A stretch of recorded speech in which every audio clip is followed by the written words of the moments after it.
Na kwa nini Yesu anatutaka tupite kwenye ubatizo wa mateso? Ziko faida hapa, nimekuwekea faida 4 za ubatizo wa mateso. Faida ya kwanza kabisa ya ubatizo wa mateso ni kutengeneza utukufu. Ubatizo wa mateso una faida ya kututengenezea utukufu. Hauwezi kuonekana mwenye utukufu wa Mungu kwenye maisha yako kama umeshindwa kupita kwenye ubatizo wa mateso.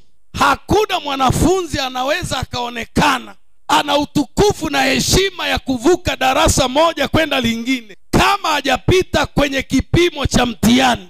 Hakuna mtoto wa darasa la 7 atakaye kwenda form 1 kama alishindwa kupita kwenye mtihani wa darasa la 7.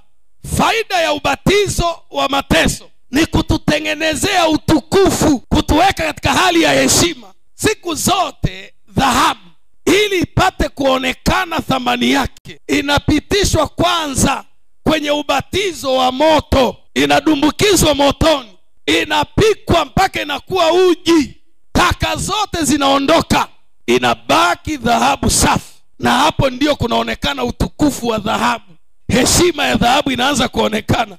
Sasa wewe hauwezi kuonekana katika hali ya utukufu wa Mungu kama bado hujapita katika ubatizo wa mateso.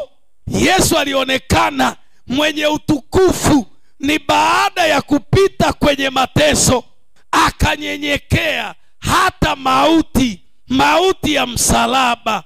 Kwa hiyo Mungu akamkirimia jina lipitalo kila jina. Kwa nini?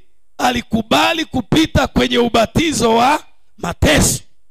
Leo hii hivi unafikiri kwa nini tuna Wakristo legelege? Tuna Wakristo nyepe, tuna Wakristo hoi, tuna Wakristo wasio imara, wasio na misimamo, wasio na misuli imara ya imani. Ni kwa sababu wanalishwa tu uji kila siku. Biblia inasema chakula kigumu ni cha watu wazima ambao akili zao zimezoezwa kupambanua mambo. Hutabarikiwa kama unakataa kupita kwenye ubatizo wa mateso. Leo tunamuona Yesu ni mfalme wa wafalme, ni Bwana wa mabwana. Kila mtu anainama, kila mtu anainuka mbele yake, kila mtu anapiga magoti, kila mtu anasujudu. Ni kwa sababu alikubali kupita kwenye ubatizo wa mateso akashinda.